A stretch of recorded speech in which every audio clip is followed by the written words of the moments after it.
Who slaughtered the X-Men in Wolverine's universe in Deadpool and Wolverine? In the film, we meet a variant of Logan who is considered by many to be the worst version of Wolverine in the multiverse due to his multiple failures, and his failure specifically to save his version of the X-Men in the aftermath. In the movie itself, very little is actually explained regarding the deaths of the X-Men. An identity is never given for the assailant responsible for their deaths. All Logan says is that one day while he was out, the humans went mutant hunting and invaded the mansion where they slaughtered everyone on sight. This seemingly included the entirety of the primary X-Men roster, as Logan named several specific mutants that were lost in the fight. Because of this, we know the force that attacked the X-Men was extremely formidable. He turned his back and walked away in the end though, where he found himself at a bar, and when he returned, he was barely able to stand, and realized that all of his friends and family had been killed. Due to this, Logan blames himself for not being present for the attack, but the people responsible were never actually properly identified in the movie, so who were they? Join us today as we discuss the genocide of Wolverine's home timeline. The first and the most important key detail was Wolverine's line that the humans went mutant hunting, which means that it was a normal, unpowered human character or group of human characters that led the assault on the X-Mansion. This rules out the likes of Apocalypse, Mr. Sinister, and Magneto, even though direct mutant-on-mutant violence is not Magneto's style, but that's not relevant right now. So now let's talk about some of the mutants' most powerful human adversaries, and talk about who may be responsible for this mutant purge, starting with perhaps the most famous, Bolivar Trask. For years, Trask has been a vocal advocate for mutant restrictions and regulations, taking his views as far as attempting genocide on several occasions in the comics. Trask is the godfather of the Sentinel program, which was a legion of automated drones specifically designed to slaughter mutants by the dozen. And as far as human enemies go, there are few on par with Trask. The strength and effectiveness of the Sentinels varies by timeline, and where some timelines depict them as legions of mindless minions for the X-Men to rip through, other timelines show them to be capable and responsible for mass genocide. The original Sentinels were just raw machines programmed for combat, but over the years, they would evolve and become increasingly more effective and vicious. Among the different variants of Sentinels, there are Omega Sentinels, Nano, and Wild variant Sentinels, and the modern cut. Omega Sentinels were regular humans infected with Nano Sentinels in order to transform them into living weapons to hunt mutants. Capable of evolving and adapting to whatever the situation could call for, this strive for evolutionary perfection led the Sentinels to constantly upgrading themselves year upon year. Now, some of the most powerful Sentinels are self-replicating, self-upgrading, and almost entirely self-sufficient.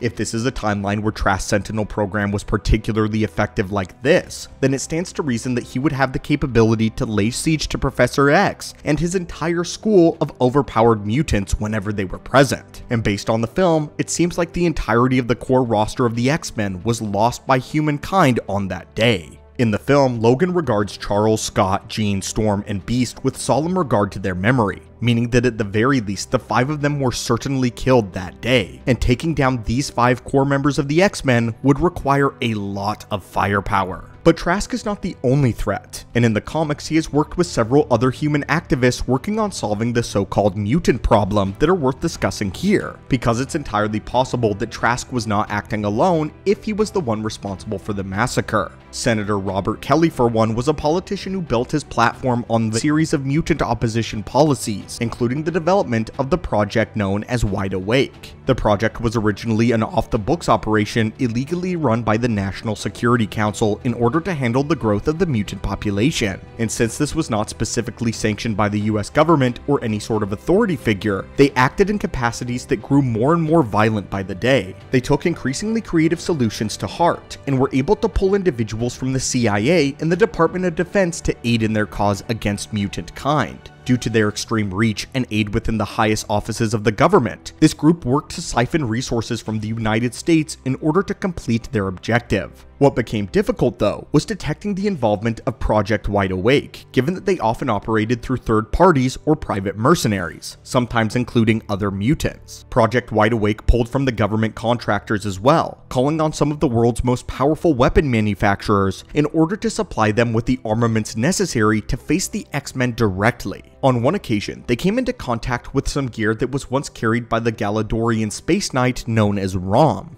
and what they discovered was that ROM's technology was able to mitigate and even neutralize certain power sets within living creatures and mutations. With some research, they were able to create a series of weapons that showed particular promise, especially when it came to stripping mutants of their powers, making them easy targets for depowering them and then using human agents to kill them. Later down the line, Project Wide Awake almost became focused on entirely employing its own team of like-minded mutant agents who were used to keep rogue mutants in check. But at the end of the day, it was humans that were pulling the strings, motivated by nothing more than bigotry and genocide over mutant kind. Even though it eventually got to the point where Project Wide Awake became more mutant-centric, it's possible that in this universe, Wide Awake and some of the most powerful human agents at the top were responsible in some part for the X-Men massacre. But let's see if we can't put some specific names to the attack from the lore. Let's begin with some affiliations of Project Wide Awake, such as Sebastian Shaw and Henry Gyrich. Shaw considered himself to be a mutant, but he did not want to draw attention to himself, but to his company, Shaw Industries. While he is an alpha-level mutant behind closed doors, Shaw Industries is a multi-billion-dollar weapons manufacturing corporation that has dealings with the American government, and would have been well within the reach of Project Wide Awake. He was provided advanced technology and weaponry from the US military, and given his interest in taking down mutants, it's possible that he provided some of the resources and funding necessary to conduct the genocide of the X-Men Mansion, and to cripple the X-Men from this universe. Shaw has a long history with the X-Men, and seeing them defeated, even if it's through a third party, would certainly align with his interest. Gyrich, however, is a human through and through, and as a member of the National Security Council, he has the means and the motive to conduct an attack on Xavier's school. It was actually Gyrich who was initially gifted the prototype weapon that could depower mutants, and he reveled in the ability to finally even the playing field. He attempted to deliver a killing blow against Rogue, but then hit Storm in the process accidentally, eliminating her powers, and he continued to aid the staff of Project Wide Awake. Since there is such a rabid following of anti-mutant sentiments across the globe and across all levels of government, it's entirely possible that no one specific person acted alone, but instead that this was a collective, coordinated effort to see the mutants at Xavier's school finally be put down. It also leads us to wonder what happened to some of the more aggressive factions of mutants, such as the Brotherhood led by Magneto, who would have most certainly been greater threats to Charles and his team than humans, hopefully. Charles often preaches peaceful resolutions that can hopefully lead to a shared coexistence between humans and mutants, and the X-Men typically only react defensively.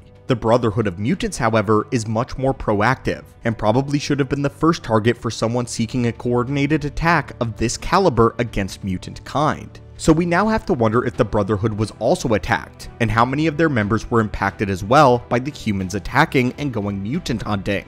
We know there was at one point in time a version of Magneto in the Void who was later killed by Cassandra Nova, but right now there's nothing to connect him to this particular universe, and he's likely not affiliated with this version of the X-Men or Logan from this timeline. The likeliest explanation is that it wasn't just one of these individuals who attacked Xavier's school that day, but instead, that it was a coordinated effort that was possibly based on Project Wide Awake or some variation of this idea. We know that there are several high-ranking officials within the US government, such as Senator Kelly, who could divert resources and political cover for such an attack, whereas the means and resources could have been provided by some of the most prolific weapons dealers in all of the Marvel universe. There is no shortage of billionaire weapon manufacturers who would love to see the end of mutant kind, whether it's Trask, Shaw, or someone else. The X-Men have a lot of enemies, and a lot of very wealthy enemies, but we believe that in order to take them all down this quickly, the attack had to have been of great magnitude, and the information that Wolverine provides that it was in fact humans that went mutant hunting is our biggest clue as to who is responsible. Whatever happened though was extremely violent, as they sieged the school, taking it by surprise, and leaving the X-Men on a scrambled defense that they were ultimately unable to hold. But anyway friends, what did you think of Deadpool and Wolverine, and the loss of the X-Men from Wolverine's home universe? What do you think happened at Xavier's school that day? And who do you believe was responsible for the death of the X-Men? As always my friends, thank you so much for stopping by the channel. Hulk smash that subscribe button for more Marvel lore, and I hope you're having an incredible day.